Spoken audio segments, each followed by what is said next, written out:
Hi, I'm Dean. I'm Zai. Welcome to Saving Private Lions, brought to you by SMZ DBB.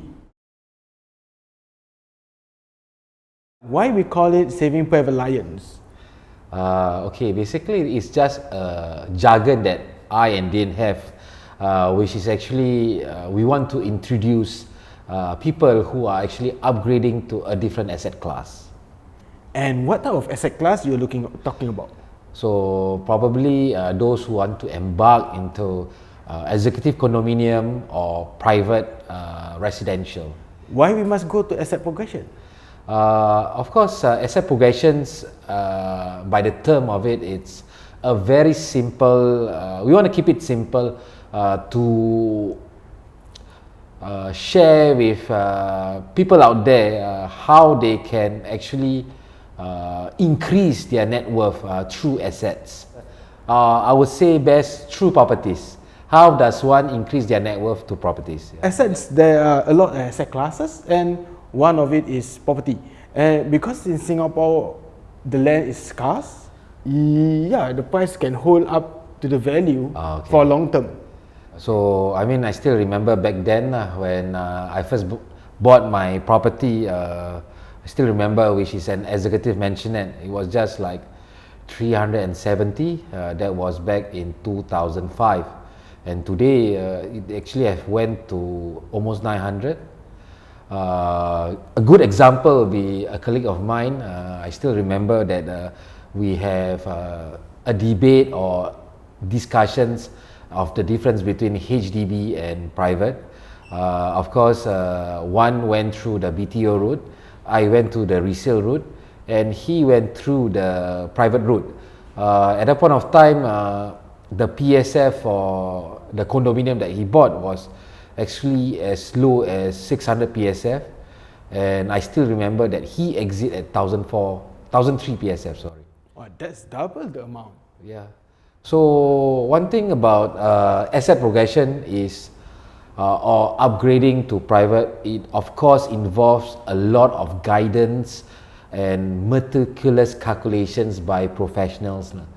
As much as it's not for everyone, for us, we will always go through step by step to guide the clients in terms of how can they start.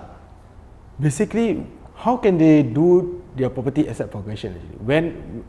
How can they do it? Like all rules of investment, normally we have to start young. So probably you might want to share what are the things that they need to look into when they want to start. Maybe there are 3 steps I can remember. As I remember that the loan you can take up to 30 years for private, so and up to 65 years old for a start.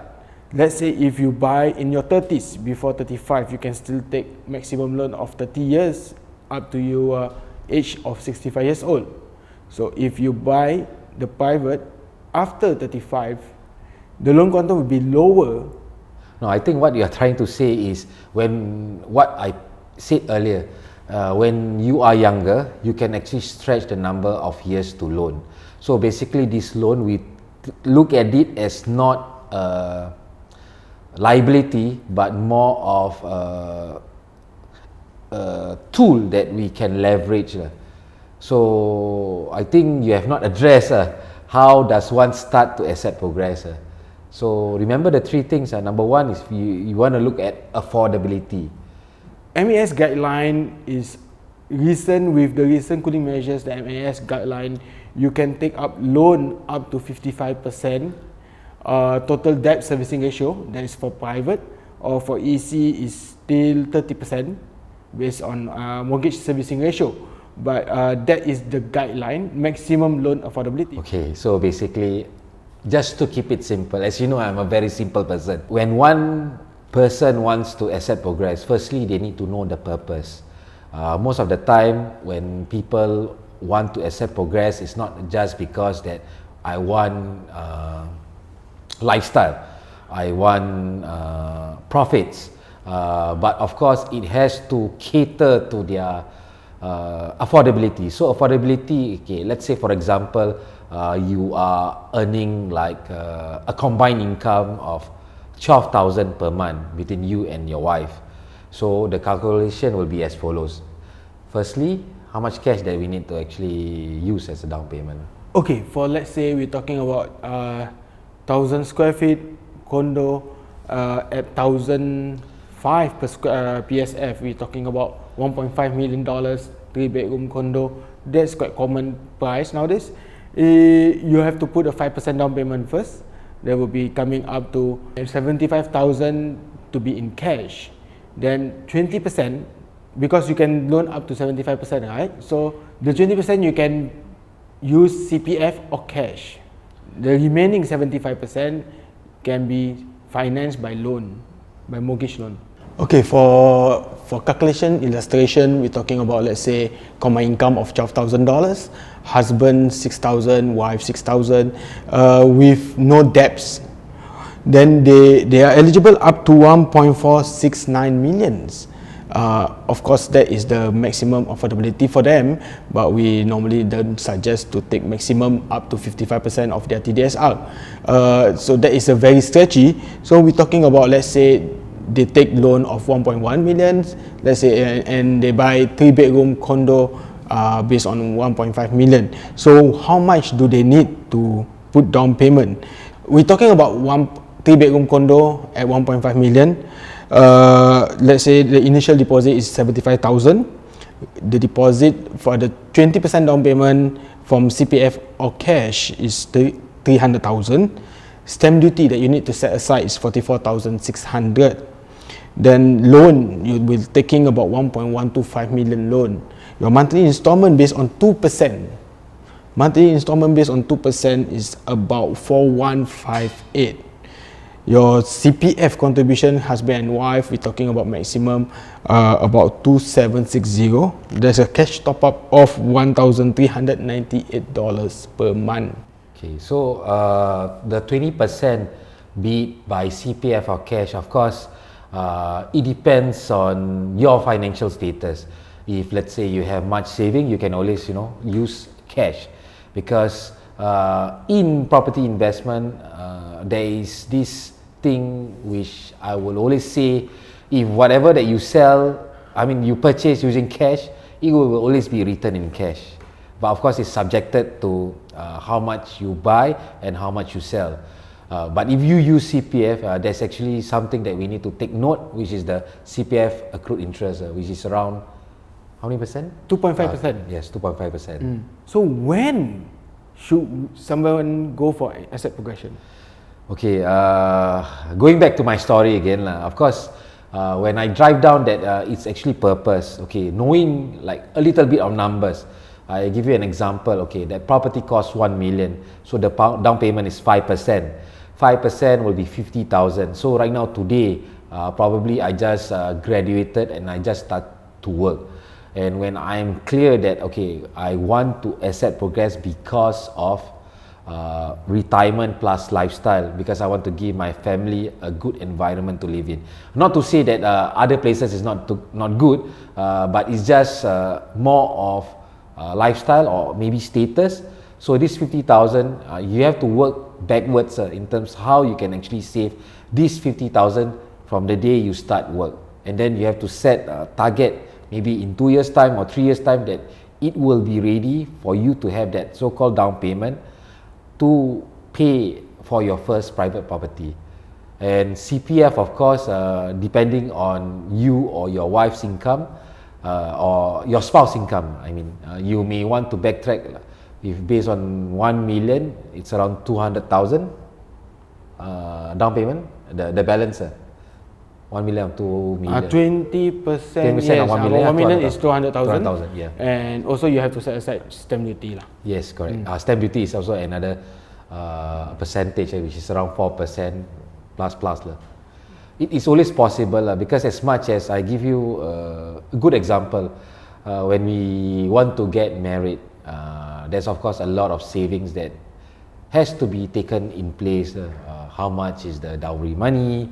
How much is the the wedding reception? The wedding reception and all those stuff. We have to start somewhere to save.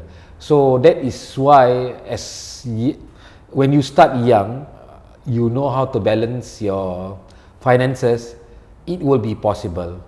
It will be uncomfortable, but of course you need to know what is your purpose and what are your priorities. Okay, of course there are objections. I mean, then if I normally hear I have to pay my installment in cash, I have a certain sum of CPF, and it looks like it's impossible. Again, I say that this is actually quite possible. It really depends on your priorities again. Given the fact that today, I mean, people instead of investing on something on their future or maybe retirement, they will always use that money that they have to pay certain loans. Loans like maybe car loan. Okay. Loans, there's a lot of loans like Car loans, renovation loans. this is those, like everyone knows that this is unhealthy loans. This is unhealthy. Okay. Let's say if you're buying a house and you're taking a loan, mortgage loan on that, it's a healthy loan because there's a potential capital appreciation on the property. But if you buy a car, mostly the car depreciate. In long run, the cars depreciate unless you buy something like classic cars. That is another different topic altogether. But then if normal cars, the price will depreciate long term. But for properties, normally it can hold up the value, it can appreciate. Of course, it depends on what property that you buy. Okay, to simplify, loans, okay, it's like good debt and bad debt. Okay, bad debts will be like renovation loan, personal loan, car loan, because it doesn't increase in value. But good debts will be like property loans. You are in a way, buying something that has the potential to appreciate. So this is where you can actually tap on our expertise in terms on which particular property will be of good potential. This is actually one important thing that a lot of people miss out. A lot more topic we're talking about this because not every property.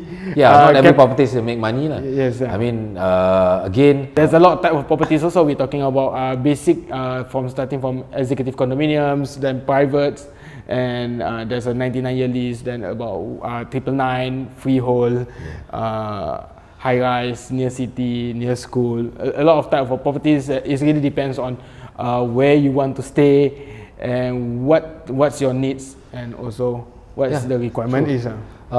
Yes, I mean today with benefit we have the internet where you can have all the resources that you need to know. But as much as going back, if let's say I am studying, as much as I do a lot of research for my thesis, for example, but there must be somebody who is better than me, to examine what I've done.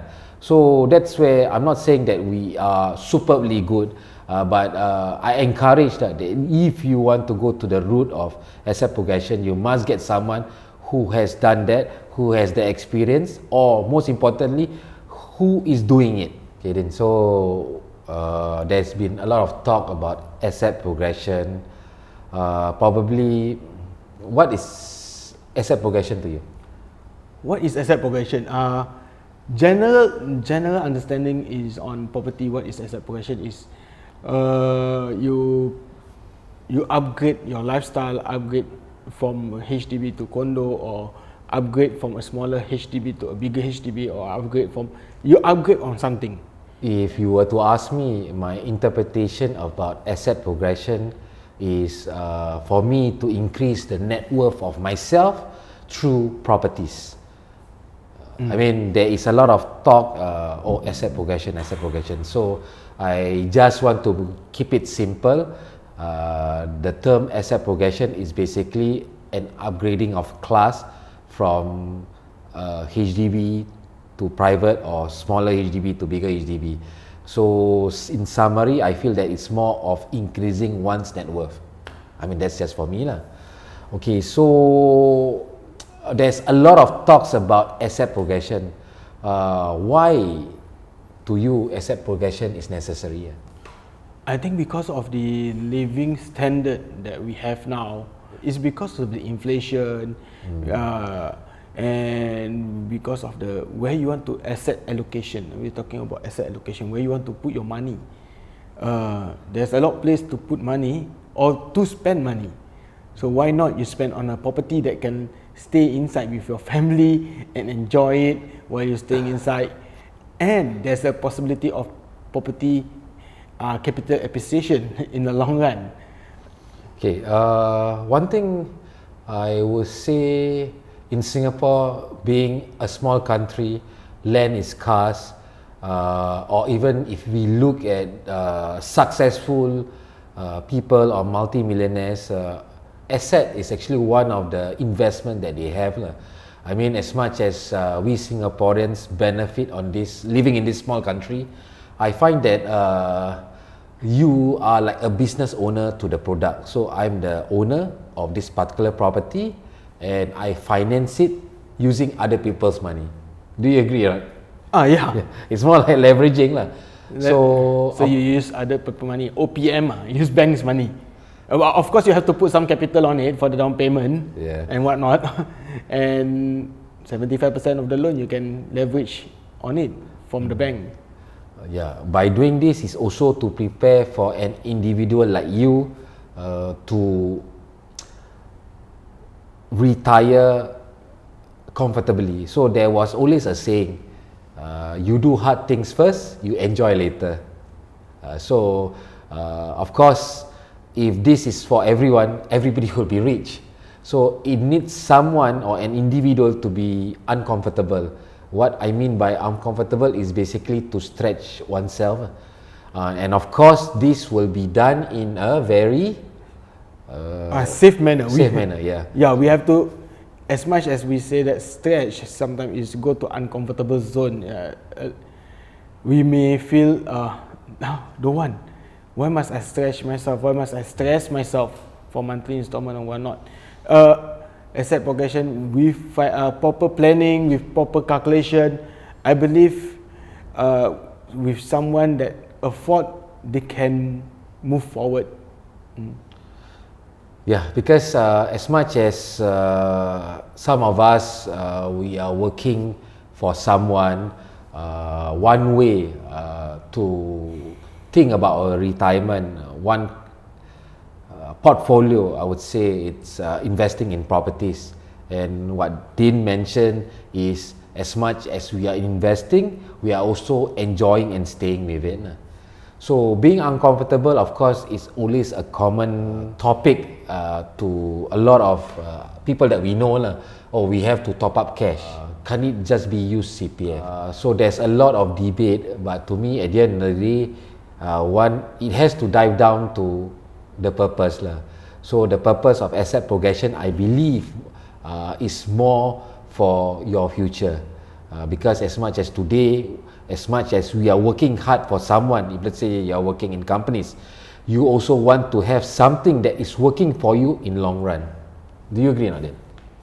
Yes, I agree with you. We all have to start somewhere. I mean, as much I started with a HDB, you started with a smaller condominium, but today, we can always expand. So this is where the importance that we give value to our clients, which is we have a plan, I would say a safe plan or a method to make them know about the calculations. What happens if, let's say, they are off job? So this is where we do crisis planning for them. We also ensure that, okay, this amount that you have to use from CPF, this amount you have to use by cash, is this something that is workable? So we even dive down into a lot of their financial details. As much as, when they are open, then we can actually assist, because we are here to, as consultants, to give the best.